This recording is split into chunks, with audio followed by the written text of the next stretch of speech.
So once again guys welcome back to our YouTube channel. So dear कैसे हैं आप लोग? आई होप आप लोग अच्छे होंगे। एंड डियर स्टडी चल रही होगी। डियर हम जैसे कि बात कर रहे हैं अपने environmental studies and disaster management की। जैसा कि आप जानते हैं हम स्टडी कर रहे हैं। इसके लास्ट वाले लेक्चर में हमने water pollution treatment, water pollution क्या होता है, उसके क्या इफेक्ट हैं, क्या बैड इफेक्ट है, सब चीज़ें डिटेल में जानी है। तो आज हम बात कर लेते हैं सॉइल पॉल्यूशन की। जैसा कि पॉल्यूशन में हमें 3 टॉपिक पढ़ने थे। एक होता है हमारा एयर पॉल्यूशन, एक नॉइज पॉल्यूशन और इसमें air pollution, noise pollution, sorry 3 नहीं, मतलब एयर पॉल्यूशन, नॉइज पॉल्यूशन और क्या कहते हैं वाटर पॉल्यूशन, सॉइल पॉल्यूशन। ये सब पॉल्यूशन ही मतलब environmental studies and disaster management में चीज़ों को पढ़ना है। तो आज हम पढ़ने वाले हैं सॉइल पॉल्यूशन। जैसे कि आप जानते हैं ये हमारा यूपीबीटी 3rd सेमेस्टर का नया सिलेबस आया है जो कि इन्वायरमेंटल स्टडीज और डिजास्टर मैनेजमेंट। तो आई होप आपको सब चीज़ें क्लियर हो रही होंगी। एंड आज बात कर लेते हैं हम इन्वायरमेंटल स्टडीज़ में सॉइल पॉल्यूशन में। देखिए इन्वायरमेंटल स्टडीज और डिजास्टर मैनेजमेंट में कुछ नहीं, मैंने आपको पहले ही बताया था कि क्या होता है कि इसमें डिजास्टर मैनेजमेंट का कुछ मतलब आपदा प्रबंध के बारे में कुछ चीज़ें ऐड कर दी गई है। उसी के कारण क्या हुआ, सिलेबस थोड़ा चेंज हो गया है। चेंज कहें या कहें तो बढ़ गया है सिलेबस। तो आज जान लेते हैं सॉइल पॉल्यूशन की। तो प्लीज़ वीडियो में कंटिन्यू बने रहिएगा ताकि चीज़ें 1 बाय 1 क्लियर होती रहें। ओके गाइज, तो बात करते हैं हम चलिए सॉइल पॉल्यूशन की और विदाउट वेस्टिंग ऑफ टाइम। देखिए सॉइल पॉल्यूशन जैसा कि आपको चित्र में अच्छे से शो हो रहा होगा सॉइल पॉल्यूशन।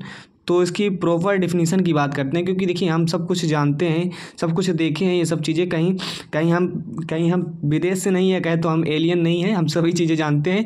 लेकिन बेसिकली उसको लिखना कैसे है, रिप्रेजेंट कैसे करना है, उसको व्यक्त कैसे करना है, तो वो मिलता है इसी चैनल पर आपको। क्या है सॉइल पॉल्यूशन, सॉइल पॉल्यूशन क्या होता है, तो इसके बारे में जानते हैं यार गाइज। सॉइल पॉल्यूशन की प्रॉपर डिफिनीशन आपके सामने लिखी है। तो देखिए आप चीज़ों को समझ लीजिए और अपने अकॉर्डिंग और बना के अपने अकॉर्डिंग ही लिखते हैं, मुझे तक मालूम है। तो रटना नहीं है, चीज़ों को समझना है। देखिए क्या है लिखा गया है, इसको पढ़ लेते हैं। आज की बढ़ती जनसंख्या के अनुसार फसलों और अनाजों के अत्यधिक उत्पादन के लिए मिट्टी में अनेक तरह के रासायनिक खादों व कीटनाशकों का अत्यधिक प्रयोग किया जा रहा है। और ठोस एवं अपशिष्ट पदार्थ से मृदा के संगठन जो कंपोजिशन होता है, जो मृदा में जो भी मात्रा उपस्थित होती है, जो भी चीज़ें उपस्थित होती हैं, उनकी मात्रा जो है डिस्टर्ब हो रही है, उसमें बदलाव आ जा रहा है, जिसे ही मृदा प्रदूषण कहते हैं। जी हाँ गाइस, ये कहीं ना कहीं आपको डिफिनीशन अलग देखने को मिल सकती है, कहीं आप और पढ़ेंगे तो ये सब तो आप जानते हैं कि ये सिंपल सा है, हमें बताना है मृदा प्रदूषण। तो कई तरीके से भी हो सकते हैं, तो आप इसको इसी तरीके से डिफाइन कर सकते हैं, आप अपने अकॉर्डिंग भी डिफाइन कर सकते हैं। तो चीज़ों को समझ गए होंगे कि क्या है आज की बात की जाए या वर्तमान की बात की जाए, तो जो जनसंख्या हमारी सिंपल सी बात है कि बढ़ रही है। और जनसंख्या के बढ़ने के कारण भाई फसल खाएंगे हम लोग, क्या उसको खाने के लिए क्या करते हैं, फसलों का उत्पादन करते हैं। तो जगह तो कम हो जा रही है, क्योंकि हम क्या कर रहे हैं, हम घर बना ले रहे हैं, मॉल बना ले रहे हैं और भी चीज़ें अपने सुख के लिए अपने चीज़ों को बना ले रहे हैं। लेकिन होता क्या है कि वहाँ हमें ज़मीन की कमी होती जा रही है, जिससे क्या करना पड़ रहा है आजकल हमें, मतलब उर्वरक क्षमता, उपजाऊ क्षमता को बढ़ाने के लिए क्या होगा, खेतों में अनेक प्रकार के कीटनाशक रासायनिक पदार्थों का प्रयोग कर रहे हैं, जो कि हमारी उर्वरक क्षमता को बढ़ा दे रहा है, उत्पादन क्षमता को। लेकिन उससे जो बैड इफेक्ट पड़ रहा है, जो हमारे मिट्टी में जो भी चीज़ें हैं उनका कंपोजिशन जो है यहाँ लिखा है, सिंपल से कोई रॉकेट साइंस है नहीं, जो मैं इसको बार बार बताऊँ तो आप समझ गए होंगे कि मृदा प्रदूषण क्या है। मृदा में होने वाले प्रदूषण को ही मृदा प्रदूषण कहते हैं। ओके, तो आप अपने अकॉर्डिंग भी चीज़ों को समझ सकते हैं, जैसे कि मैं आपको बताया हूँ। मृदा प्रदूषण के कारण निम्नलिखित हैं, या कह सकते हैं मृदा प्रदूषण के कारण क्या है, तो वो निम्नलिखित है, या ऐसा आप कर सकते हैं। देखिए इसके स्रोत भी समझ सकते हैं कि मृदा प्रदूषण होता कहाँ से है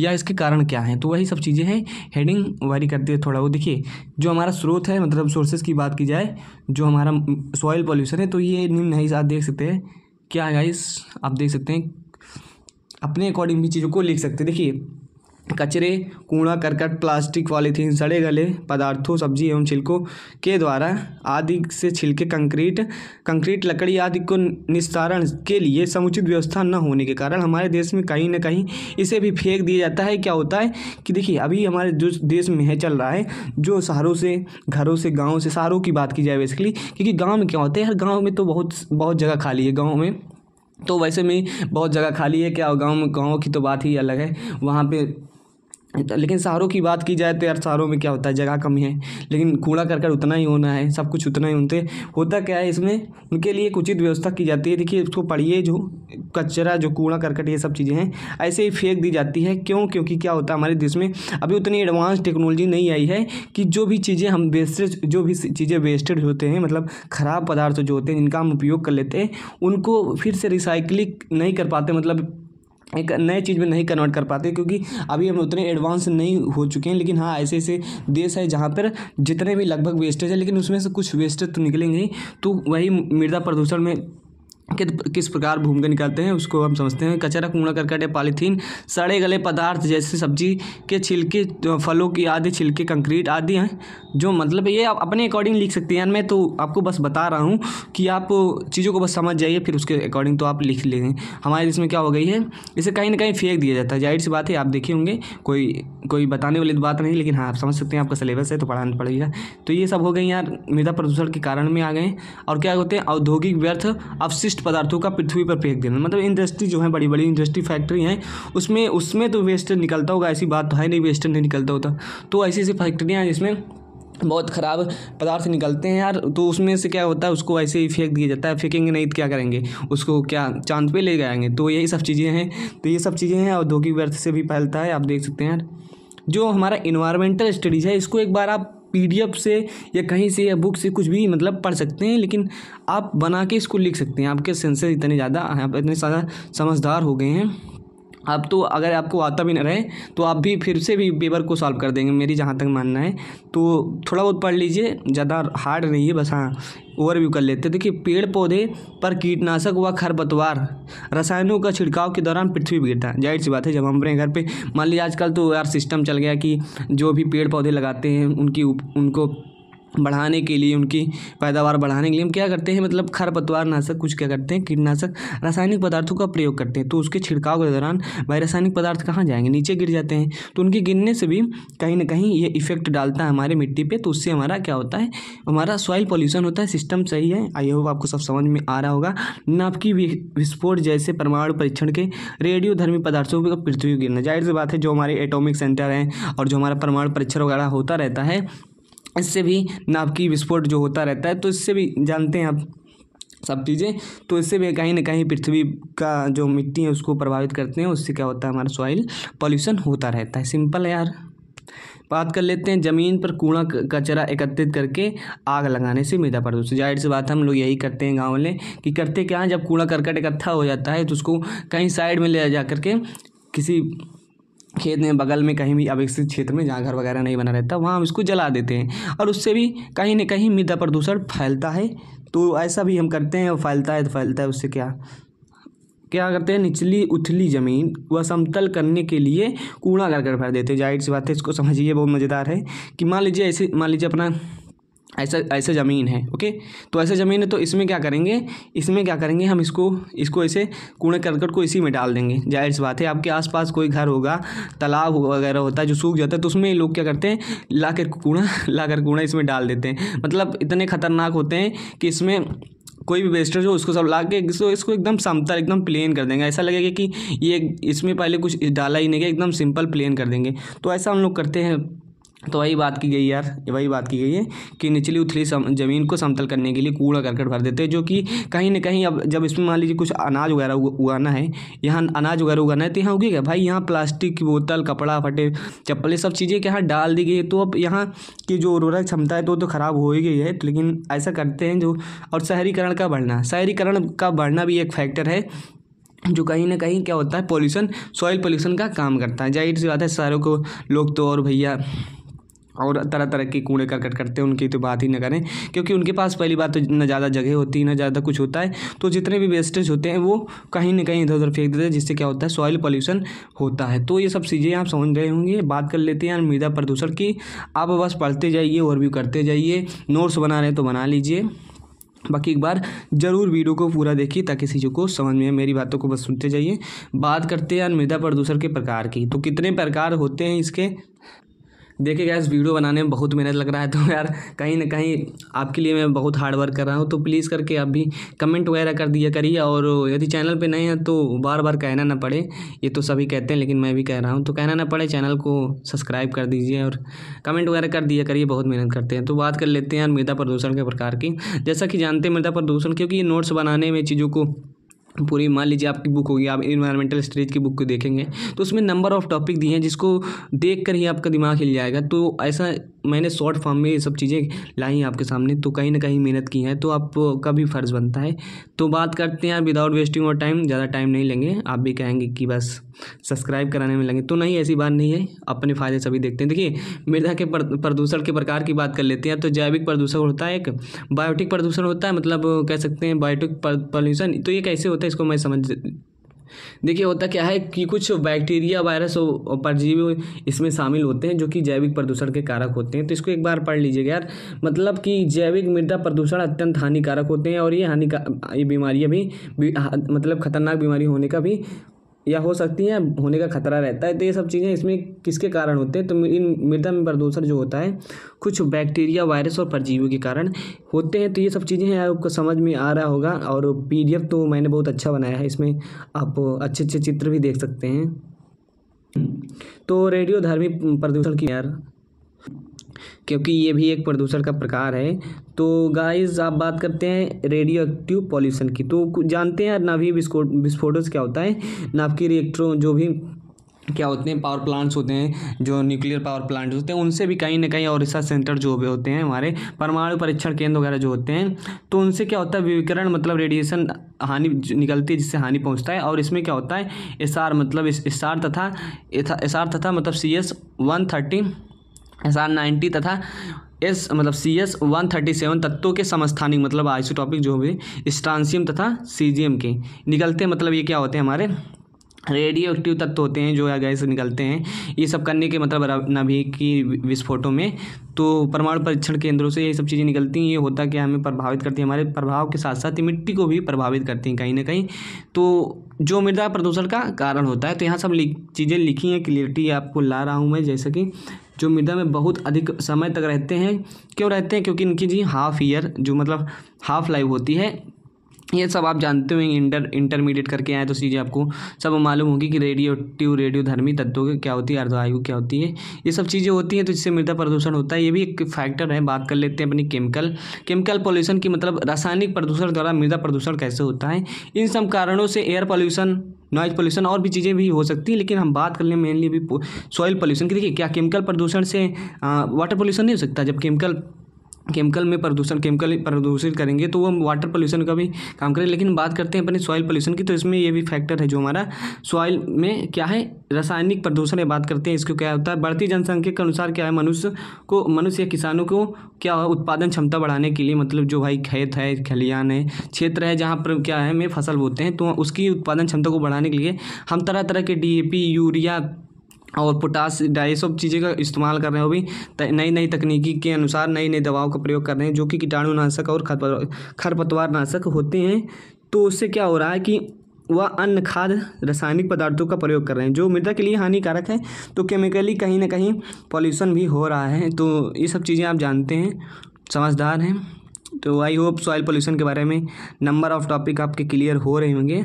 एंड अब बात कर लेते हैं यार गाइज सॉलिड वेस्ट मैनेजमेंट की। हाँ, एक बहुत अच्छा सा मतलब टॉपिक है, और अच्छा टॉपिक की बात की जाए और point of view of your examination, ये भी काफ़ी ज़्यादा इंपॉर्टेंट है कि सॉइल वेस्ट मैनेजमेंट क्या है। पहली बात सॉइल वेस्ट समझिए, सॉइल वेस्ट मैनेजमेंट दोनों एक ही है। सॉइल वेस्ट मैनेजमेंट मतलब देखिए सॉलिड वेस्ट वाली, सॉइल नहीं, सॉलिड मतलब देखिए एक क्या होता है, एक लिक्विड के फॉर्म में होता है और एक सॉलिड के फॉर्म में होता है। तो सॉलिड वाला जो होता है वेस्टेज मटेरियल, उसका मैनेजमेंट कैसे करते हैं, तो वही चीज़ यहाँ समझाई गई। डिस्पोजल, मानिए कोई डिस्पोजल है, ख़राब चीज़ें हैं यहाँ तक कि कूड़ा करकट जो कि सॉलिड है, तो उसको क्या करते हैं, उसको सबसे पहले आप फिगर में आप देख सकते हैं। देखिए सबसे पहले तो इसको हम समझ लेते हैं कि सॉलिड वेस्ट मैनेजमेंट होता क्या है। तो सॉलिड वेस्ट मैनेजमेंट क्या होता है, ठोस अपशिष्ट ऐसे कोई भी पदार्थ होते हैं जिसका कोई महत्व न होने के कारण फेंक दिया जाता है। सिंपल है, सॉलिड वेस्टेज वही होंगे यार जिसका क्या हम यूज़ करके कोई महत्व नहीं होता, हम उसे फेंक देते हैं। तो क्या होता है, यह ठोस अपशिष्ट पदार्थ मनुष्यों व जीवों की गतिविधियों द्वारा उत्पन्न होता है। जाहिर सी बात है, एलियन तो आएंगे नहीं इसको उत्पन्न करने, इसको हम ही लोग कूड़ा करकट कर रहे हैं, क्योंकि हम रहे इंसान जानवर। क्या तो इनसे क्या होता है कि सॉलिड वेस्ट जो कि निकलता है। तो देखिए सॉलिड वेस्ट जो निकलता है वो क्या क्या होता है, जैसे कचरा, रद्दी, कबाड़, कूड़ा करकट, कंक्रीट, ये सब। ये कंक्रीट क्यों नाम लिए, क्योंकि ये भी एक प्रकार से सॉलिड वेस्ट होता है। भाई इसको क्या करोगे, सब्जी बनाओगे, आप ही समझिए। ये सॉलिड वेस्टेज के रूप में है, आपका घर गिर गया है ये वाला, तो आप क्या करेंगे, एक सॉलिड वेस्टेज इसको फेंक देंगे या किसी गड्ढे में डाल देंगे। तो ये सॉलिड वेस्टेज है, मतलब इसको क्या करते हैं, अब इसका मैनेजमेंट। देखिए ये तो सॉलिड वेस्ट मैनेजमेंट पढ़ रहे हैं। अभी तक जो आपने पढ़ा है, मान लीजिए सॉलिड वेस्ट था। सॉलिड वेस्ट जैसे प्लास्टिक व्लास्टिक सभी सॉलिड वेस्ट है, या सॉलिड जो सॉलिड चीज़ें हैं और वेस्ट है ख़राब है, तो वही सॉलिड वेस्ट हो गया। सिंपल है, और ऐसा कोई टर्म नहीं है जो कि आपको समझ में ना आ रहा हो।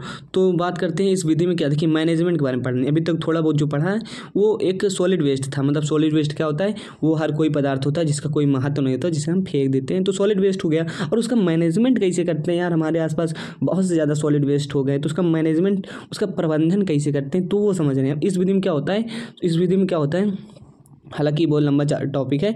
इस विधि में ठोस अपशिष्ट को उच्च दाब व क्रशरों में निचोड़ा जाता है। जो सॉलिड वेस्टेज होते हैं उसको क्या होता है, उच्च दाब वाली मशीनों व क्रशरों में क्या होता है, निचोड़ा जाता है, जिससे ग्रीस वगैरह निकलती है और उससे खाद वगैरह भी बना लिया जाता है। मतलब जो मैनेजमेंट करना है तो कहीं ना कहीं उसको यूज में लाने के लिए कुछ तो कुछ करना ही पड़ेगा। तो वही क्या करते हैं भाई, ग्रीस वगैरह बना लेते हैं और खाद वगैरह बना लेते हैं और भी अन्य चीज़ें कर लेते हैं। तो आई होप आपको क्लियर हो रहा होगा यार, कोई रॉकेट साइंस नहीं, आप वो वीडियो को स्टॉप करके पढ़ सकते हैं, समझ सकते हैं। तो ये सब चीज़ें हैं। एंड बात कर लेते हैं इसके टाइप्स की। तो टाइप्स क्या हैं, सॉलिड वेस्ट के जो टाइप्स हैं गाइस, ये दो प्रकार के, mainly it's two types in divide.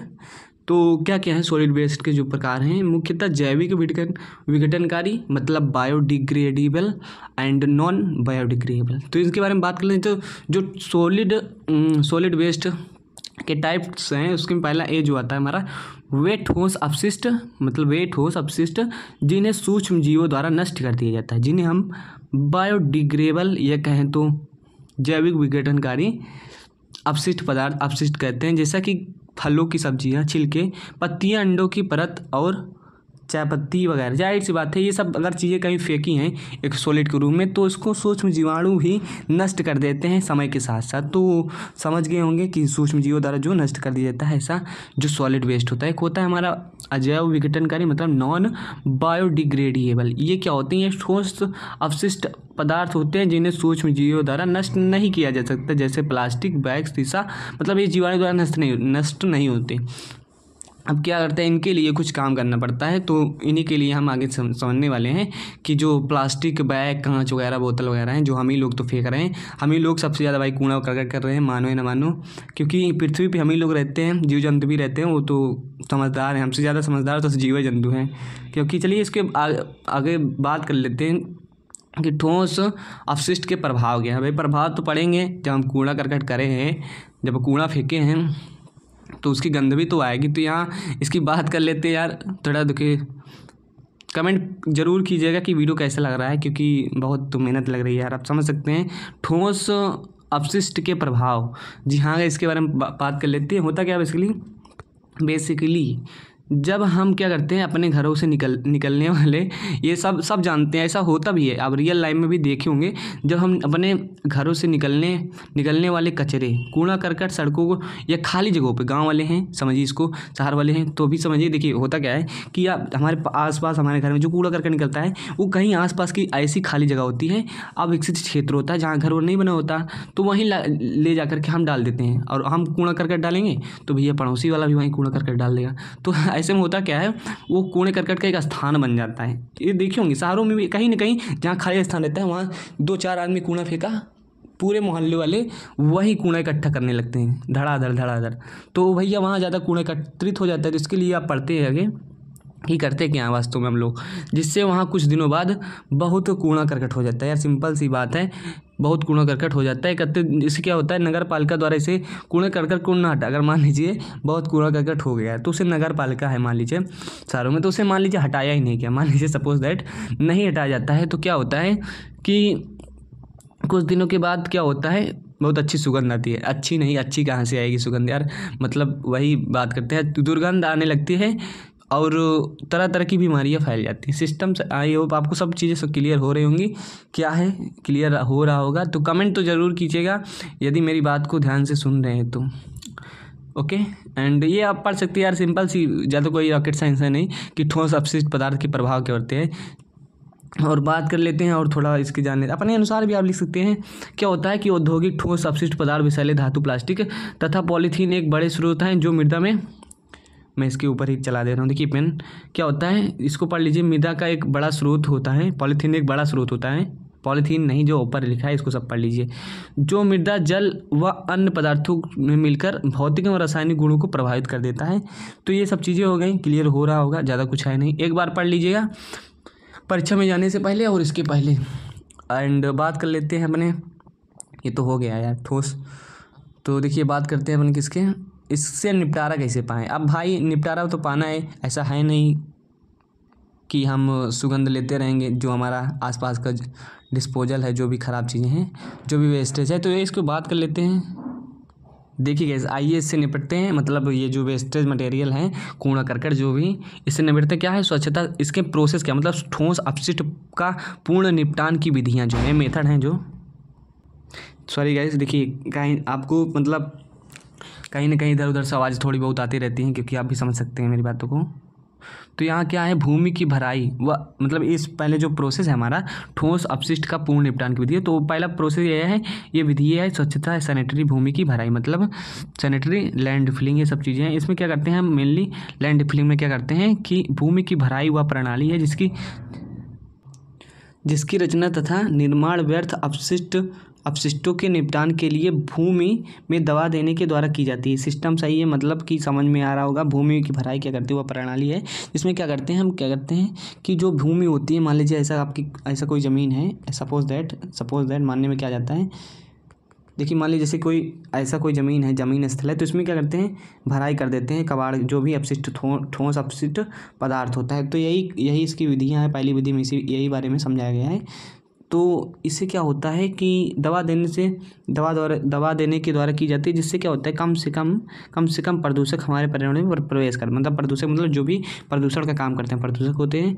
विशिष्ट अपशिष्ट ठोस पदार्थ सभी भूमि के अंदर दबा दिए जाते हैं। इसमें यही होता है बेस्ट में, मेनली जो भी ठोस अपशिष्ट पदार्थ होता है वो भूमि में गड्ढा खोद के, जहाँ गड्ढा रहता है वहाँ दबा दिया जाता है। तो दूसरा विधि क्या है, खाद बनाना, मतलब कि कंपोस्टिंग। भाई कंपोस्टिंग क्या होता है, बड़े बड़े शहरों में लैंडफिलों की मतलब जगहों की कमी होती है, तो उन स्थानों में क्या किया जाता है, इसमें जैव विघटनकारी मतलब बायोडिग्रेडेबल क्या होते हैं आप जानते हैं क्या होते हैं भाई, जो सूक्ष्म जीव, अभी आप आगे पढ़े थे कि जो सूक्ष्म जीव होते हैं जिन ठोस अपशिष्टों का जिन्हें मतलब ख़त्म कर देते हैं सूक्ष्म जीव द्वारा विघटन कर दिया जाता है, तो वही बायोडिग्रेडेबल होते हैं। आगे आप पढ़े थे, ज़्यादा कुछ इसमें नहीं बताएंगे।